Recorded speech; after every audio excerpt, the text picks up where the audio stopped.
6월 17일 목요일 매일 성경 묵상을 시작하겠습니다. 오늘 우리들에게 주시는 하나님의 말씀은 잠언 24장 23절로부터 34절까지의 말씀입니다. 잠언 24장 23절로부터 34절까지의 말씀을 제가 봉독합니다.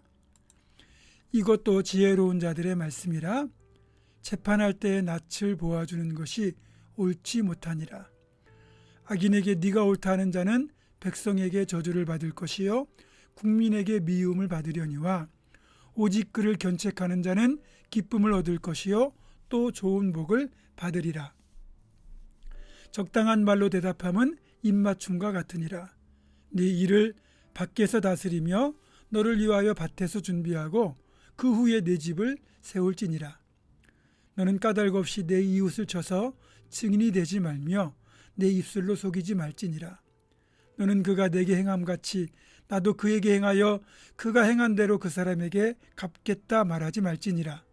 내가 게으른 자의 밭과 지혜 없는 자의 포도원을 지나며 본즉 가시덤불이 그 전부에 퍼졌으며 그 지면이 거친 풀로 덮였고 돌담이 무너져 있기로 내가 보고 생각이 깊었고 내가 보고 훈계를 받았노라.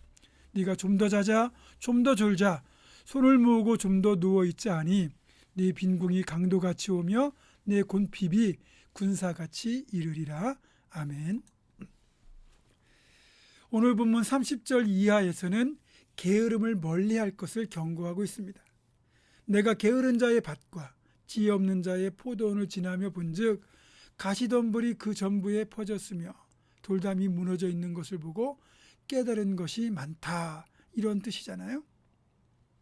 얼마나 게으른지 포도원에 가시덤불이 전부 퍼져 있고 돌담까지 무너져 있었는데 하나도 가꾸지 않고 하나도 보수하지 않았다는 거잖아요. 여기에서 보면 잠언 기자는 게으른 것과 지혜 없는 걸 같은 것으로 보고 있어요. 왜 게으른 것과 지혜 없는 것을 같은 것으로 보고 있을까요?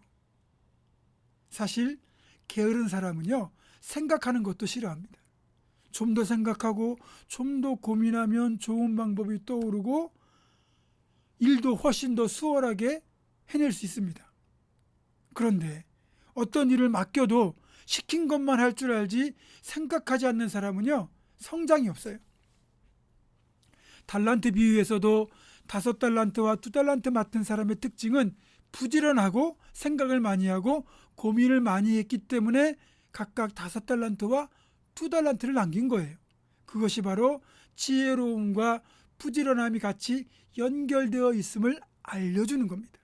반대로 1달란트 맡았던 사람은 달란트를 그대로 땅에 묻어두었다가 다시 꺼내왔는데 그때 주인에게 엄한 추궁을 받잖아요. 어떻게 추궁합니까? 악하고 게으른 종아.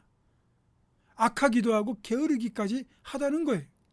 그러니까 달란트를 맡긴 주인의 마음을 헤아리지 못하는 어리석음과 달란트를 땅에 묻어두고 썩히는 게으름까지 1달란트 받았던 자는 게으른 것과 지혜 없음이 같은 것임을 잘 보여줍니다. 기본적으로 성경은 우리에게 근면성실을 요구합니다. 하나님의 성품 자체가 부지런한 분이기도 하시죠. 하나님은 졸지도 주무시지도 않고 우리들을 눈동자같이 살피시는 분입니다. 그분은 부지런히 우주 만물의 질서를 주관하시고 다스리시는 분이십니다. 그렇다면 이러한 하나님의 형상대로 지음받은 우리도 당연히 하나님의 부지런함을 닮아가야 됩니다. 만약에 우리가 부지런하지 않고 게으르다 그러면 하나님의 창조 섭리를 거스르는 불순종과 똑같은 겁니다. 기도 생활도 부지런하면 못하잖아요.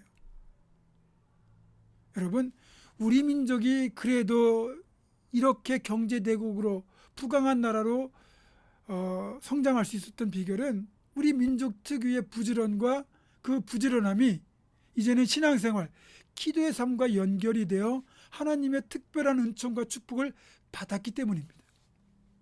그런데 이젠 먹고 살만하니까 이런 부지런함을 통해서 성실하게 살아가기보다는 어떻게 하면 손쉽게 한몫 잡아서 편하게 살 수 있을까 하는 것에만 관심이 많아집니다.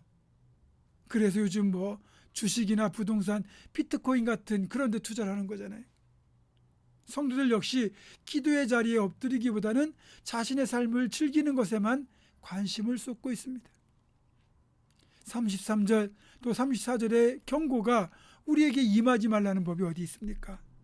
좀 더 졸자, 좀 더 자자, 좀 더 누워있자, 좀 더 놀자 하면 결국 어떻게 되겠습니까?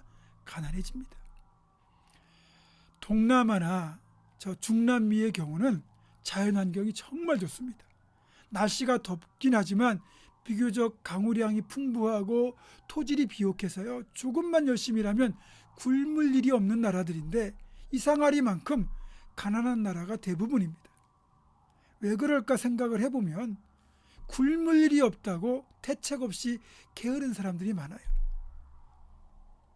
내일 일을 염려하지 않고 무엇을 먹을까, 무엇을 마실까를 고민하지 않는 것처럼 보이지만 그보다는 청선적인 게으름이 더 심각한 상태라는 거죠. 그러다 보니까 풍요한 자연환경을 갖췄으면서도 가난의 굴레를 끊어내지 못하고 계속 가난의 대물림이 이어지고 빈곤의 악순환이 지속되고 있는 겁니다. 하물며 천연자원도 별로 없고 분단 상황에다가 강대국들 틈바구니에 끼어있는 우리나라가 지금 이렇게 살게 된 것은 그 특유의 부지런함과 기도의 신앙 덕분이었는데 만약에 여기서 우리가 부지런함을 잃어버리고 기도하는 신앙마저 약해진다면 우리는 진짜 위기를 맞을 수도 있습니다. 성도들이 깨어 있어야 됩니다. 우리가 깨어서 기도하고 더 부지런하게 살아야 우리에게도 여전히 소망이 존재하는 거죠. 사랑하는 성도 여러분, 특유의 부지런함으로 또 기도의 자리에도 그 부지런함을 부지런히 엎드려서 하나님의 늘 은혜 속에 살아가는 우리 모두가 되기를 주님의 이름으로 축원합니다. 기도하겠습니다. 고마우신 아버지 하나님, 정말 어렵고 힘들었던 이 땅, 이 민족 위에 하나님께서 특유의 부지런함을 허락해 주시고 그 부지런함이 기도와 연결되어서 늘 새벽 제단에 엎드리며 기도했을 때 하나님 이 땅에 은혜와 긍휼을 베푸셔서 이렇게 잘 살고 또 풍요한 나라로 변화시켜 주셨습니다. 우리가 이 풍요에 취해서 부지런함을 잃어버리거나 기도의 신앙을 잃어버리지 않도록 주여 도와주시고 더욱더 기도의 자리에 엎드려서 열심히 믿음으로 살아가며 맡기신 일 잘 감당해서 끝까지 하나님의 은총 속에 살아가는 우리 모두가 되게 하여 주시옵소서. 예수님의 이름으로 기도하옵고 이제는 우리 주 예수 그리스도의 은혜와 하나님의 사랑과 성령의 교통하심이 어떤 상황에서도 끝까지 부지런히 기도의 자리에 엎드리는 것을 잃지 않고 늘 기도하며 하나님의 도우심을 구하며 살아갈 것을 결단하는 사랑하는 모든 성도들, 이들의 삶과 가정과 생업과 우리 교회 위에 지금부터 영원토록 함께 하시옵기를 간절히 축원하옵나이다. 아멘.